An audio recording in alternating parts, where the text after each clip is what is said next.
Let's move on to Bitcoin, shall we? That's a virtual currency. We're going to talk about the cyber threat now. And who's ever heard of the Bitcoin? It's even been called the future of money, the Bitcoin. More on this cryptic and still somewhat confusing currency that is Bitcoin. People are fascinated by anything that makes new highs every day for weeks on end, which Bitcoin has done. Is it a market? Is it a bank? Is it an exchange? We're asking whether or not this currency really has any longevity, let alone legitimacy. Do you ever think that it has the potential to replace traditional paper currency? It is gold 2.0. Cryptocurrencies, Bitcoin is the first example.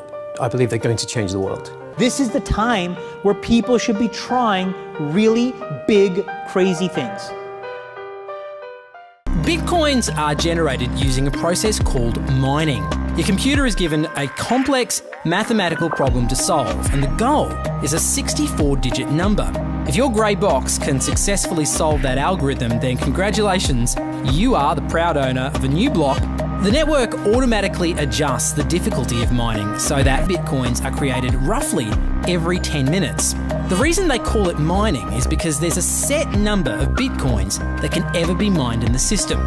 There's only 21 million Bitcoins that will ever be created in total. You can't just print off cash like they do in the real world. You're digging it out of the system like precious metals from some mathematical mine. Like you can pretty much attribute everything that's going on here to like a real gold mining operation. It's like you have heavy equipment, you have cost, you have fuel costs, and you have recovery. Everything. That you then go and sell and turn into real money. I mean, these things are all blowing out massive air. Now the cooling in here is so efficient. It is nice ice cold air coming in here. You put your hand in the front, down the center, it is burning, burning hot. So if you're asking yourself, is Bitcoin mining profitable on this scale? Hell yes it is. A Bitcoin is the reward for solving complex mathematical puzzles, and Bitcoin miners let their computers work day and night to complete these tasks. All the Bitcoin users in the world are connected, and together they constitute a network that processes and checks all Bitcoin transactions in a public ledger called the blockchain. Satoshi's invention eliminates the need for a central bank, because all the users together are the bank. With paper money, a government decides when to print and distribute money. Bitcoin doesn't have a central government. The Bitcoin network automatically changes the difficulty of the math problems, depending on how fast they're being solved. In the early days, Bitcoin miners solved these math problems with the processors in their computers. Soon, miners discovered that graphics cards used for gaming were much better suited to this kind of math.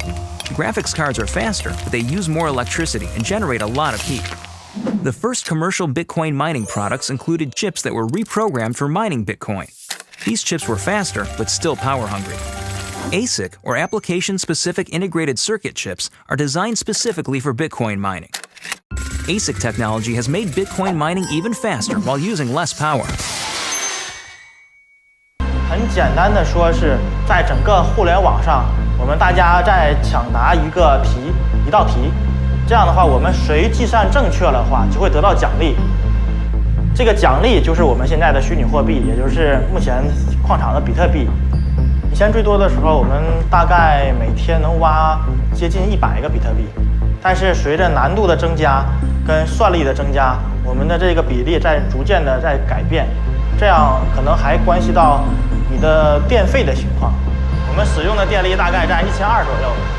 一个月电费大概要50万左右人民币。In general, all myself and all my colleagues combined, it's about $1 million a day in power. 我们每天的产币量，像这种规模的产币量，大概是在20到25个币之间，大概有3000台左右。我们的矿机呢，首先是这样，我们需要把每一台矿机接入电源，然后接入到互联网。我们接入到互联网以后，通过我们对机器的调试设置。 可以产生一种我们规定的算法，这个算法每当算对了以后，整个的区块里面会给你一个奖励。我觉得比特币确实是钱的未来，是一种，它不可能是替代现有的金融体系，但它是一种未来金融体系发展的一个方向。 比特币的价钱不稳定，是因为目前还是在比特币发展的初期阶段，说白了还是在我们的挖矿期。个人资产，比特币占我资产的50%。As more people start to mine, they become harder and harder to find. So it's kind of been I correlate it to like an arms race, right? The guy with the biggest gun wins at this point.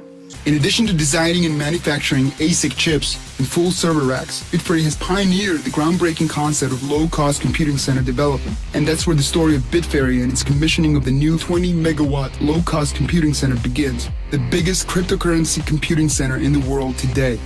Bitfury chose Republic of Georgia, a location with abundant hydropower and very competitive energy prices. Yes, a fully operational, cutting-edge, energy-efficient data center in only 30 days. Indeed, there's an amazing once-in-a-life opportunity out there, a real lucrative potential for a new generation of entrepreneurs to emerge and dominate the world of cybercurrency mining for years and decades to come. On the basis of complicated, state-of-the-art mathematical principles, the transactions are verified by the so-called Bitcoin miners, who maintain the ledger. The mathematical principles also ensure that these nodes automatically and continuously agree about the current state of the ledger and every transaction in it. If anyone attempts to corrupt a transaction, the nodes will not arrive at a consensus, and hence will refuse to incorporate the transaction in the blockchain. So every transaction is public, and thousands of nodes unanimously agree that a transaction has occurred on date X at time Y. It's almost like there's a notary present at every transaction.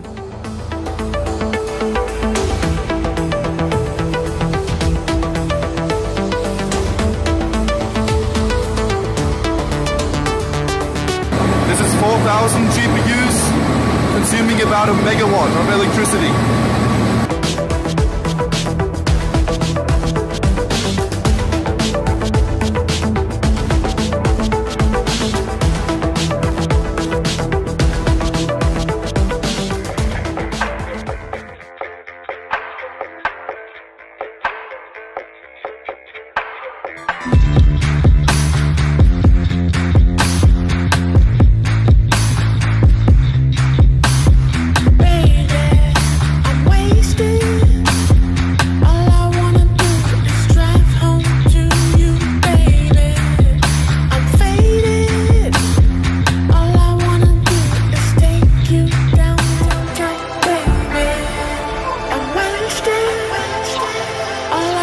And in order for you to reverse a transaction or to not agree that one has happened, you have to have more computing power than the rest of the network against you.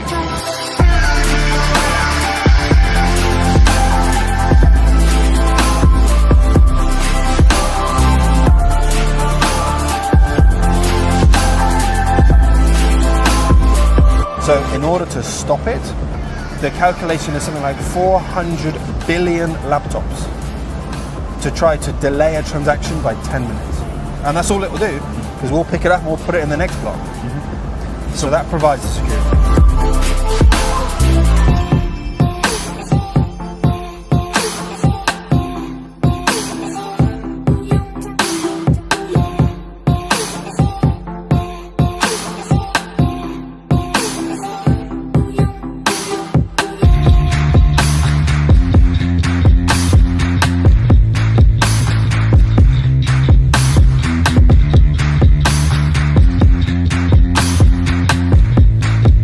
Really, the massive potential is the ledger, this public ledger that's underneath.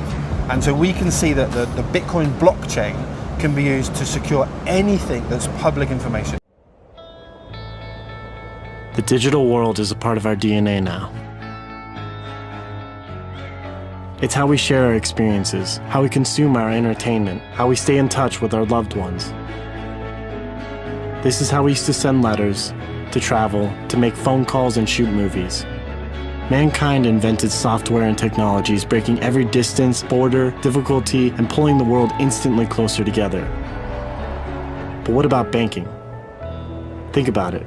Billions of people in the world have no access to financial tools. Borders and the system create barriers. We trusted banks, but they collapsed time and time again. They take hundreds of billions in fees from us. Bitcoin doesn't care where you're born, what color your skin is, or where you are in the world. It's an open network. It's maintained equally by people all over the world. Anyone can verify the transactions, and it happens instantly. For just a few cents, you can send any amount of money to anywhere in the world. Bitcoin is a global community of inclusion, an invitation to participate in an open world. Join us today, start a Bitcoin wallet, and help us shape the future.